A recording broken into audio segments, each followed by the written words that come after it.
اللهم لك الحمد كما ينبغي لجلال وجهك وعظيم سلطانك. اللهم لك الحمد حتى ترضى ولك الحمد إذا رضيت ولك الحمد بعد الرضا. لك الحمد بالإسلام ولك الحمد بالقرآن ولك الحمد أن شرعت لنا خير شرائع دينك وأن أرسلت لنا خير رسلك محمدا صلى الله عليه وعلى آله وسلم تسليما كثيرا. اللهم صل وسلم على حبيبنا محمد. اللهم صل وسلم على محمد أكرم الخلق. يا رب صل عليه وسلم تسليما كثيرا. أما بعد، رب اشرح لي صدري ويسر لي أمري واحلل عقدة من لساني يفقه قولي. السلام عليكم ورحمة الله وبركاته. Que la paix d'Allah subhanahu wa ta'ala, sa miséricorde et ses bénédictions soient sur vous, mes frères et sœurs, partout dans le monde. Donc dans la continuité des interventions, Inch'Allah, que je fais par rapport et autour de l'éducation, donc là je suis avec mes 3 prunelles de mes yeux, celle que vous avez vue qui était malade, qui a plus ou moins 2 mois, elle est en train de dormir en bas.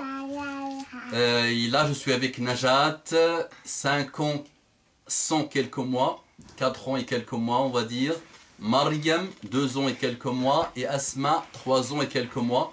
Mes petites prunelles de mes yeux et de mon cœur. Najat Gouli, assalamu alaikum. Gouli, assalamu alaikum, bash yisma'u al-nas. Gouli. Wa rahmatullahi wa barakatuhu. Asma Gouli, assalamu alaikum. Wa rahmatullahi wa barakatuhu. Mariam Gouli, assalamu alaikum. Wa rahmatullahi wa barakatuhu.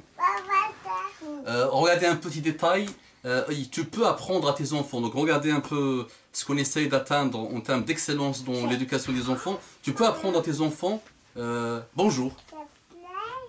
Et ça a grandi comme une génération à qui tu dis salam alaikum, il te regarde comme ça. Tu peux aussi lui apprendre salam, salam, point, qui n'est pas une salutation comme Muhammad sallallahu alayhi wa sallam nous a appris. Tu peux aussi lui apprendre salam alaikum. Atteindre l'excellence dans l'éducation, c'est de lui apprendre tout petit de dire Salamu alaykum wa rahmatullahi wa barakatuhu. Donc comme mes enfants rentrent dans une chambre, et quand elles disent Salamu alaykum, si elles disent Salamu alaykum, je les arrête. Je leur dis qu'est-ce qui manque. Et là elles continuent Salamu alaykum wa rahmatullahi. Qu'est-ce qui manque? Wa barakatuhu. Voilà, donc regardez un petit détail de rien du tout, mais ce n'est pas un détail. Insistons sur l'excellence dans tout ce qu'on fait. Et je vous rappelle aussi ce que c'est que l'ihsan. L'ihsan, an ta'bud Allah ka'annaka tarahu, fa in lam takun tarahu fa innahu yaraka. Que tu adores Allah subhanahu wa ta'ala comme si tu le vois, et si tu ne le vois pas, sache que lui il te voit.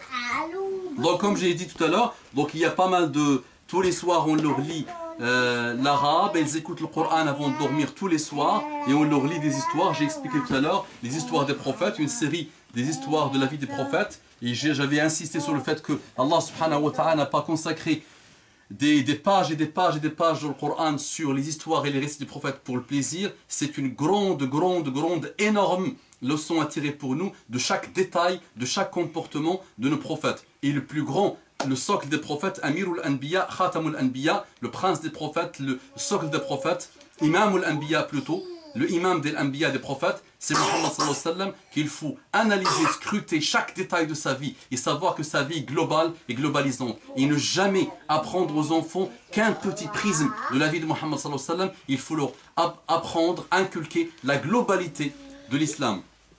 Voilà, donc là on va commencer, Inch'Allah, une histoire, al-Habibatu. Donc voilà, il y a Qisasul Anbiya, il y a aussi des histoires al-Habibatu, ma mère, ma chérie, al-Akhlaqul Jamilatu, ma mère chérie, al-Akhlaqul Jamilatu, les bons comportements, al-Dhi'bu wal-Tha'labu wal-Aranibu, le loup, le renard et les lapins, Nihayatul Jasha, la fin de l'Jasha, Tamar, la convoitise, une traduction approximative, Nihayatul Ghurur, la fin de l'Ghurur, intraduisible pour moi, Amilun Nadafati, l'orgueil, barakallahu fik, masha'Allah. Nihayatul Ghurur, c'est tout à fait l'orgueil, mais le kibr est plus fort que le Ghurur. Le kibr est plus puissant que le Ghurur.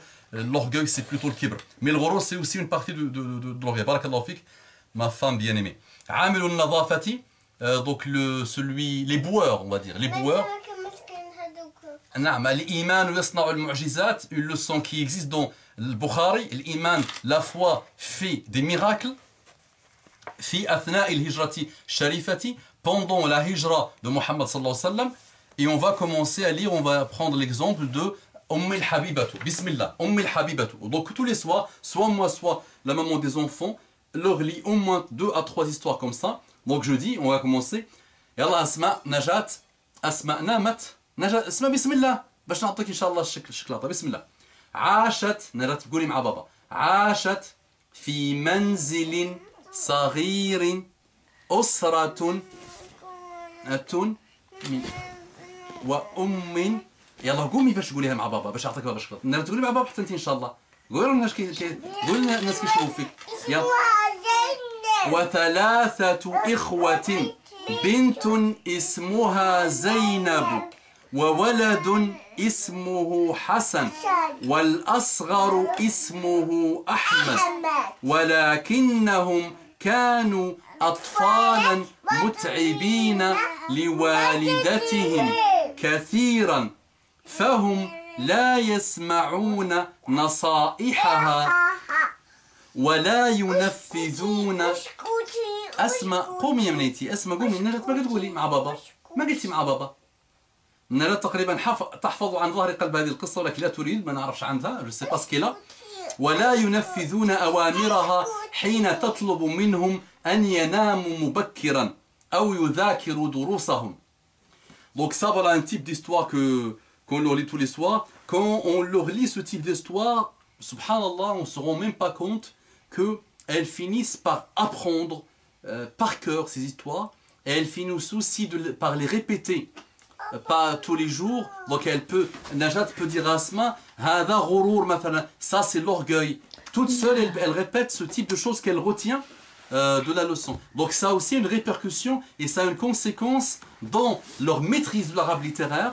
Le mécanisme de l'arabe littéraire s'installe dans leur cerveau et aussi dans leur comportement. Voilà. Donc là, il y a pas mal d'histoires qu'on leur lit. Donc j'ai d'autres aussi livres en bas.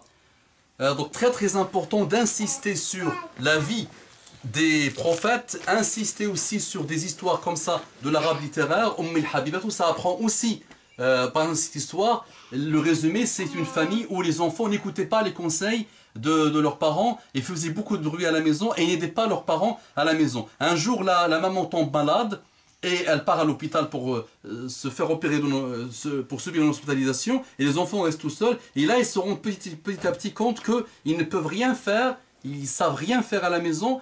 Et leur maman, ils se sont rendus compte de ce que leur maman faisait à la maison. Et donc là, donc ils ont appris à faire le ménage à la maison, ils ont appris à faire des choses à la maison. Et quand leur maman est arrivée, ils étaient tellement heureux, ils étaient vraiment très heureux. Et ils ont petit à petit commencé à écouter les conseils de leur maman, à aider leur maman à faire le ménage. Donc voilà ce type d'histoire qui leur apprend vraiment les bons comportements. Voilà. Donc il y a aussi des histoires que je leur lis. Donc attention, on apprend l'arabe littéraire qui est la langue de Coran, mais on n'est jamais fermé aux autres langues. Donc moi j'aimerais bien, l'un de mes souhaits, une des choses que je demande à Allah subhanahu wa ta'ala, c'est que mes enfants soient des gens qui font le rappel à Allah par différentes langues. Voilà, donc moi alhamdoulilah, je peux prétendre aujourd'hui que je peux faire le rappel à moi-même d'abord en arabe littéraire pur, je peux me le faire à moi-même en français. Je peux aussi le faire, si je veux, par pas mal de dialectes, même si je n'aime pas les dialectes. Et je peux aussi, un jour ou l'autre, Inch'Allah, pouvoir le faire en anglais. Mon rêve, Inch'Allah, c'est que mes enfants fassent le rappel d'Allah subhanahu wa ta'ala par la langue de leur propre comportement. D'abord, c'est une langue, puis par la langue elle-même et avec pas mal de langues différentes. C'est pour ça qu'ils apprennent aujourd'hui l'arabe, le français, l'anglais. Najat, par exemple, sait compter en arabe littéraire jusqu'à presque 90. Je peux même prétendre qu'elle peut aller jusqu'à 99. Elle sait aussi le faire en français jusqu'à, on va dire, jusqu'à 50, d'après ce que j'ai vu. Elle sait le faire en anglais jusqu'à 20. Donc elle sait compter, alhamdoulilah. Asma aussi, je pense qu'elle sait au moins compter jusqu'à 20. Et Mariam sait au moins compter jusqu'à 10, 15. Mariam, bismillah, hasbim ababa, yallah. Mariam qui a 2 ans, presque fini. 30 secondes. 30 secondes. واحد اثنان ثلاثة أربعة خمسة ستة سبعة ثمانية تسعة عشرة 11 12 13. Voilà, ça c'est Mariam qui n'a que 2 ans et quelques mois. Naraj, elle fait la table, je ne sais pas ce qu'elle a, et Asma dort déjà. أقول قولي هذا واستغفر الله لكم فاستغفروه إنه كان غفارا رحيما. اللهم صل على محمد النبي الأمي وعلى آله وسلم تسليما كثيرا.